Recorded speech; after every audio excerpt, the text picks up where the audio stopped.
আর রহমানুর রহিম, আর রহমানির রহিম, সেই রব যে রহমতের নবী পাঠিয়েছেন রহমাতুল লিল আলামিন, ওই রহমত আমরা কিভাবে পাবো? এই প্রশ্নের উত্তর কোরআনে আছে কি নাই? দেখলেন কতগুলো রাস্তা আল্লাহ দেখিয়েছেন, কতগুলো আমলের কথা বলেছেন, এইভাবে তোমরা আল্লাহর রহমত পাবে। আমরা পাচ্ছি না কেন? আমাদের সমাজে রহমতের, আল্লাহর রহমতের অভাব আছে কিনা? আছে। কেন? সেটা এই জন্য, আমাদের দ্বিমুখী কারবার। কি? হ্যাঁ, মানে আমাদের ঈমান কার প্রতি? আল্লাহর প্রতি, আল্লাহর রসুলের প্রতি, আল্লাহর কোরআনের প্রতি, ঠিক কিনা? কোরআনের প্রতি আমাদের ঈমান আছে না? আল্লাহর রসুলের প্রতি ঈমান, আল্লাহর প্রতি ঈমান। ঈমান না থাকলে তো মুসলমান না। আল্লাহর প্রতি ঈমান আছে, আল্লাহর রসুলের প্রতি ঈমান আছে, আল্লাহর দেওয়া কোরআন, আল্লাহর অবতীর্ণ করা কোরআন কারীমের প্রতি ঈমান, আল্লাহ যে শরীয়ত দিয়েছেন নবীর মাধ্যমে সেই শরীয়তের উপর কি? ঈমান। আমাদের ঈমান একদিকে, আমাদের আচরণ আরেক দিকে। এটা হলো মুসিবত। সমাজে যে, আমাদের সমাজে যে রহমতের অভাব, এটার কারণ হলো ঈমান এনেছি কিন্তু আমাদের চাল চলন, আচরণ, উচ্চারণ, কর্মকাণ্ড এগুলো অন্যদিকে, ঈমান একদিকে, ঈমান একদিকে, কর্মকাণ্ড বিপরীতমুখী। এই যে এখন আপনার সিরতের আলোচনা পুরো দেশে আপনি দেখবেন, রবিউল আউয়াল মাসে সিরতের আলোচনা হচ্ছে। নবীজির সিরত তো 12 মাস আলোচনা করার বিষয়। মুমিনের পুরা জিন্দেগি তো নবীজির সিরত অনুযায়ী হবে। সিরতের চর্চা শুধু রবিউল আউয়ালে হয় না, এটা পুরো বছর 12 মাস সব দিন। আমি যদি সুন্নতের উপর চলতে চাই তো প্রতিদিনই তো আমাকে জানতে হবে, বুঝতে হবে এই বিষয়ে নবীজির সুন্নত কি। একজন ব্যবসায়ী ব্যবসা করছে, দোকানদার দোকানে যাচ্ছে, দোকান খুললো, তার বুঝতে হবে কিনা যে দোকান পরিচালনার ক্ষেত্রে নবীজির শিক্ষা কি, এটা জানতে হবে কিনা, না জানতে হবে না? জানতে হবে। গ্রাহক দোকানে যাচ্ছে, তো একজন গ্রাহকের ব্যাপারে নবীজির সুন্নত কি, এটা জানতে হবে না? জানতে হবে।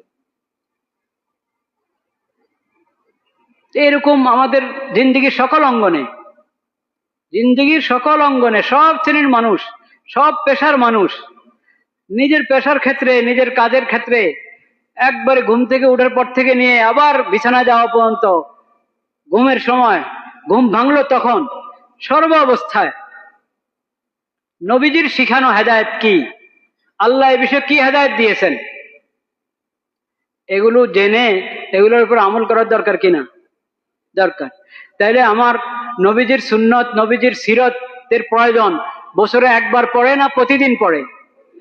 প্রতিদিন, সব কাজের ক্ষেত্রে প্রতিদিন। তো ওটার চর্চা কোথায় করি আমরা? নবীজি শিক্ষা দিয়ে গেছেন একটা পবিত্র সমাজের, পবিত্র সমাজ যেটার মধ্যে না জুলুম, কোনো জুলুম থাকবে, অন্যায় অবিচার থাকবে, আর না যে সমাজের মধ্যে কোনো ধরনের অপবিত্রতা, অশ্লীলতা থাকবে। নবীজির ব্যাপারে আল্লাহ রাব্বুল আলামিন কোরআন কারীমে বলেছেন, গত জুমায় প্রথম রাকাতে পড়া হয়েছে সূরাতুল আরাফের আয়াত, ইয়ামুরু বিল মারুফ, ইয়ামুরুহুম বিল মারুফ ওয়া ইয়ানহাহুম আনিল মুনকার। নবীর কাজে হয়েছে যেটা ভালো, যেটা সৎ, সেটার নির্দেশ দেওয়া। নবীর কাজে হয়েছে যেটা অন্যায়, অবিচার, যেটা খারাপ, অশ্লীল, ওটা থেকে বাধা দেওয়া, বারণ করা। ইউহিল্লু লাহুমুত তাইয়্যিবাত, যেটা পাক পবিত্র ওটা হালাল। ওয়া ইউহাররিমু আলাইহিমুল খাবাইস, যেটা বিশ্রী এবং অশ্লীল এবং ঘৃণিত যত কাজ, কর্ম, বস্তু, ও সব কিছু হারাম ঘোষণা দেওয়া নবীর কাজ।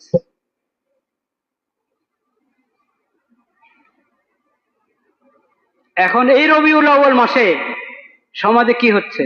এই ঢাকাতে এই রবিউল আউয়াল মাসে যেখানে সিরত চর্চা হয়, সবাই খালি নবীজির সিরতের কথা বলে। যে নবীজি পবিত্র সিরত পবিত্র সমাজের উপহার দিয়ে গিয়েছেন, সেই সমাজ কলুষিত সমাজকে কলুষিত পবিত্র করা তো দূরের কথা নবীজির সিরতের আলোকে, উল্টা কলুষিত সমাজকে আরো কলুষিত করা হচ্ছে। এক অফিসে, এক পত্রিকার অফিসে, এক দৈনিকের অফিসে গোল টেবিল হয়েছে। কি? ওখানের বিষয়বস্তু হলো আল্লাহ তুমি ক্ষমা করে দাও। ওখানের বিষয়বস্তু হলো যৌনকর্মীদেরকে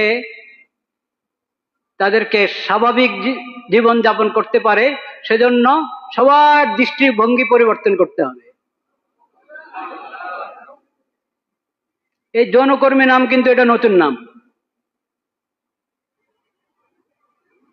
পুরানো মানুষরা বলেন, এটাকে আগে শুনতেন আপনারা, পত্রপত্রিকা এই শব্দ দেখতেন, যৌনকর্মী, এটা নতুন নাম।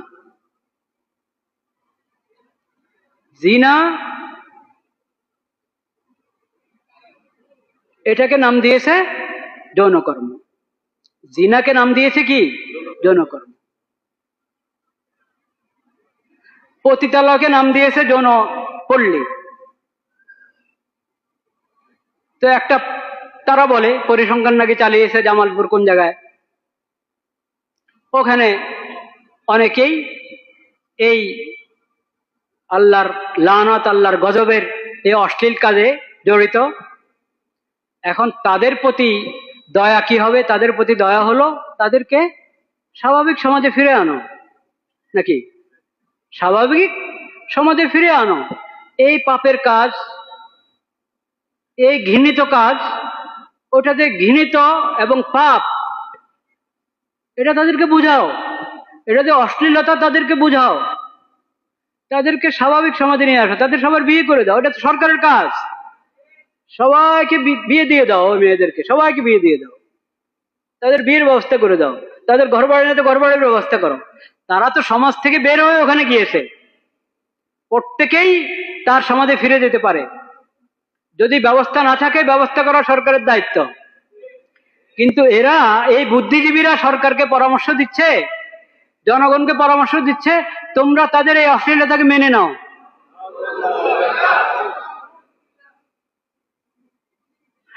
আচ্ছা, যদি যদি এই এই ধরনের এই ঘৃণিত পেশার সাথে যারা জড়িত তাদের বাচ্চা কাচ্চা হলো, এই বাচ্চাদের জন্ম নিবন্ধন কিভাবে হবে? জন্ম নিবন্ধনে বাপের নাম লিখতে হয় না? তো এদের জন্ম নিবন্ধন কিভাবে হবে? এদের জন্ম নিবন্ধন নিয়ে একটা জটিলতা। এখন তারা পরামর্শ দিচ্ছে এটাকে স্বাভাবিক করো, মানে জন্ম নিবন্ধনে মায়ের নাম দিলে তো হয়, বাবার নামের দরকার কি? বলেন নাউযুবিল্লাহ। এক কুফর আরেক কুফরকে টেনে আনে, এক কুফর আরেক কুফরকে টেনে আনে, এক হারাম আরেক হারামকে টেনে আনে।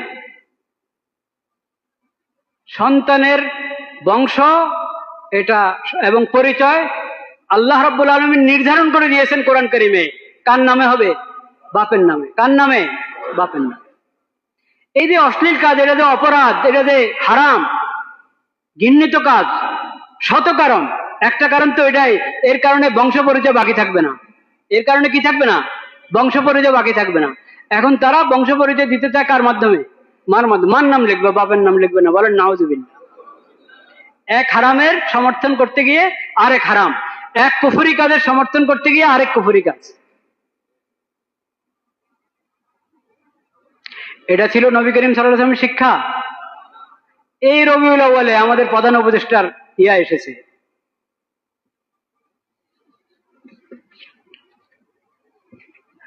বাণী এসেছে নবীজির সিরত সম্পর্কে, বিভিন্ন পত্রিকায় এসেছে। সেপ্টেম্বরের 6 তারিখ 2025, 6 সেপ্টেম্বর 2025 বিভিন্ন পত্রিকা আপনারা দেখেন, এই ওনার এই বাণী পাবেন। তো রবিউল আউয়ালে এই বাণী দেওয়া হলো, আর সেই রবিউল আউয়াল কে কলুষিত করা হচ্ছে, অপবিত্র করা হচ্ছে এই ধরনের কুফরি এবং হারাম চিন্তা চেতনা, হারাম এবং কুফরি কার্যক্রম দিয়ে। এটা কি দেশের প্রতি বিচার হলো না অবিচার? সরকারের প্রতি বিচার হলো না অবিচার? আমরা আমরা এটার প্রতিবাদ জানাচ্ছি যে তাওহীদের জমিনে এই ধরনের অশ্লীলতা এবং সমাজকে অপবিত্র করা, দেশকে অপবিত্র করা, মানুষের আকীদা বিশ্বাসকে অপবিত্র করার কোনো সুযোগ নেই।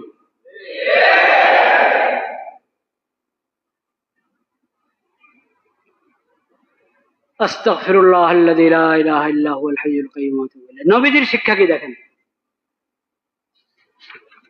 নবীজির শিক্ষা।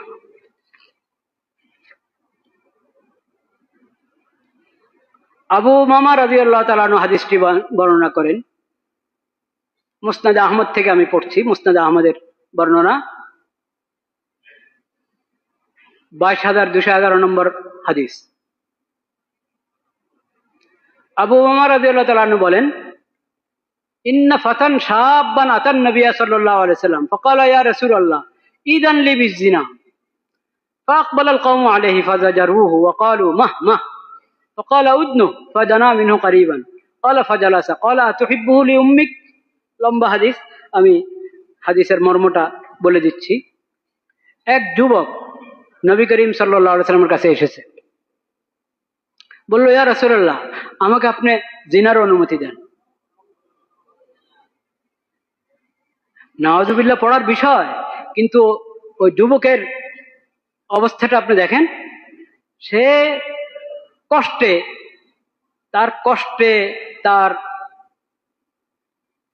সে এখন ভাবছে, মনে করছে যে আমার তো কোনো বিয়ে করে নাই, এখনো স্ত্রী নাই, তার পেরেশানি। কিন্তু সে বুঝতে পারছে যে আমি তো ঈমানওয়ালা, আমার তো আল্লাহর প্রতি ঈমান আছে, আমি তো মুসলিম, আমার তো নবীর প্রতি ঈমান আছে, আমি এই হারাম কাজ কিভাবে করি? এটা তো হারাম, এটা তো আমি করতে পারি না। এই জন্য ঠিক আছে, আমি নবীদের কাছে গিয়ে বলি, আমার কথা অবস্থা তাকে পেশ করি, যদি উনি অনুমতি দেন তাহলে করলাম। ঈদ আনলি বিজিনা, আমাকে জিনার অনুমতি দেন। তার পেরেশান এসে বলল। এখন এই প্রশ্ন শুনেই তো আশপাশের লোকেরা পেরেশান না, যে কি বলে মা মা, আরে চুপ কর, কি বলো? আস্তাগফিরুল্লাহ। হ্যাঁ, রাসূলুল্লাহকে কি বলতেছো তুমি? কিন্তু রহমতের নবী বলেন উদনু, রহমতের নবী তাকে বলেছেন, তুমি কাছে আসো, তুমি কাছে আসো। সে কাছে আসলো। কাছে আসার পর নবী করিম সাল্লাল্লাহু আলাইহি ওয়াসাল্লাম তাকে বললেন, আতুহিব্বুলি উম্মিক, আচ্ছা যে কাজটা তুমি করতে চাচ্ছ, তোমার মায়ের জন্য এই কাজটা পছন্দ করো তুমি? তোমার মার সঙ্গে কেউ এরকম এই অন্যায় কাজ করবে, এই অশ্লীল কাজ করবে, তুমি এটা পছন্দ করো, এটা চাও? বলে যে না না না না রাসূলুল্লাহ, কি বলেন, আল্লাহর কসম, এটা তো হইতেই পারে না, কেমন কথা এটা? তো বললেন যে ওয়ালান নাসু ইউহিব্বুনাহু লিউম্মাহাতিহিম, তো মানুষরা তো কেউ তার মার জন্য এটা পছন্দ করবে না। অন্য তুমি যেরকম তোমার মার জন্য পছন্দ করছো না, কোন সন্তান তার মার জন্য এটা পছন্দ করবে না যে সে এরকম কাজে জড়িত হবে। এরপরে বললেন আতুহিব্বুহু লিবনাতিক, ক্বালা লা ওয়াল্লাহি ইয়া রাসূলুল্লাহ জাআলানি আল্লাহু ফিদা, ক্বালা ওয়ালান নাসু ইউহিব্বুনাহু লিবানাতিহিম, তোমার যদি মেয়ে থাকতো, তোমার মেয়ের সঙ্গে কেউ এরকম করো, এটা তুমি কি চাও, পছন্দ করো? না না ইয়া রাসূলুল্লাহ, আল্লাহর কসম, এটা হইতেই পারে না। তো অন্য কেউ তো তার মেয়ের জন্য এটা পছন্দ করবে না। এরপর আফাতুহিব্বুহু লিউখতিক, তোমার বোনের ব্যাপারে এটা চাও তুমি, তোমার বোনকে কেউ এরকম করো, অপমান করো? লা ওয়াল্লাহ, আল্লাহর কসম, না না না, এটাও না। তো অন্যরা তো চাবে না যে তার বোনের সাথে এরকম করো। এরপর বলেন আফাতুহিব্বুহু লিআম্মাতিক, তোমার ফুফুর সঙ্গে এরকম হোক, তুমি এটা চাও? না ওয়াল্লাহ ইয়া রাসূলুল্লাহ, আল্লাহর কসম, না, হইতেই পারে না এটা, জাআলানি আল্লাহু ফিদা। ক্বালা ওয়ালান নাসু ইউহিব্বুনাহু লিআম্মাতিহিম, অন্যরা তো চাবে না যে তার ফুফুর সাথে এরকম হোক, তাহলে তোমার খালার সঙ্গে এরকম হোক তুমি চাও? না না না, আস্তাগফিরুল্লাহ, অন্যরা তো চায় না যে তার খালার সাথে এরকম হোক। তো তুমি যে অনুমতি চাচ্ছ, যেই কোনো মেয়েকে তুমি এভাবে ব্যবহার করতে চাও, সে তো কারো মা হবে, না কারো বোন হবে, না কারো খালা হবে, না কারো ফুফু হবে, না কারো মেয়ে হবে, যেটা তুমি তোমার জন্য পছন্দ করছো না। তুমি কিভাবে একজন মেয়েকে এরকম, তার সঙ্গে এরকম কাজ করতে চাও যেটাতে তার তোমারও, তুমিও লাঞ্ছিত, সেও লাঞ্ছিত হবে, তার ইজ্জত নষ্ট হবে, তোমার ইজ্জত নষ্ট হবে, এবং তার পুরো খানদান কষ্ট পাবে। এরপর এটা হলো নবী করিম সাল্লাল্লাহু আলাইহি ওয়াসাল্লাম যুক্তি দিয়ে তাকে বুঝালেন। কি দিয়ে বুঝালেন? যুক্তি দিয়ে বুঝালেন। এগুলোকে বলে যুক্তি। এখন এখন তো যুক্তিবাদীর শেষ নাই, বুদ্ধিজীবীর শেষ নাই। তারা বুদ্ধি দেয় যে তুমি যৌন কর্মকে তোমার পেশা বানাও, বলেন নাউজুবিল্লাহ। আজকালের বুদ্ধিজীবীরা ওই বুদ্ধি দেয়, আর রহমতের নবী তার যুক্তি, তার বুদ্ধি দেখেন।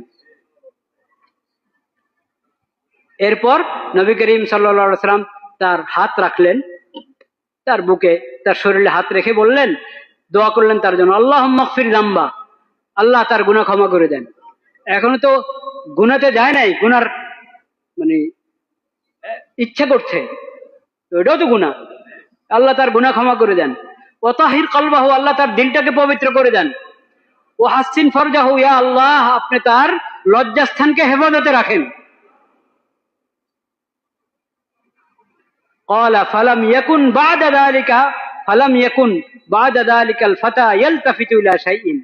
নবী করিম সাল্লাল্লাহু আলাইহি সাল্লাম তাকে বুঝালেন, তার বুঝানোর বরকতে এবং তার দোয়ার বরকতে ওই যুবকের হালাত এমন হয়ে গেছে, এরপরে কোনো দিকে তাকাইতো না। একটু রাস্তা চলার সময় ডানে বামে তাকানো, হ্যাঁ, অপাত্রে দৃষ্টি দেওয়া, কখনো তার কোনো দিকে তাকাতেও না, সে একবারে নিচের দিকে তাকিয়ে হাঁটতো। বলেন সুবহানাল্লাহ।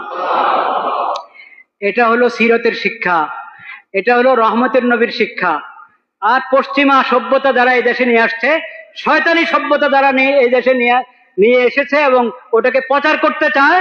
তারা আল্লাহর দুশমন, আল্লাহর রসুলের দুশমন, পুরো উম্মতের দুশমন, এই দেশের দুশমন।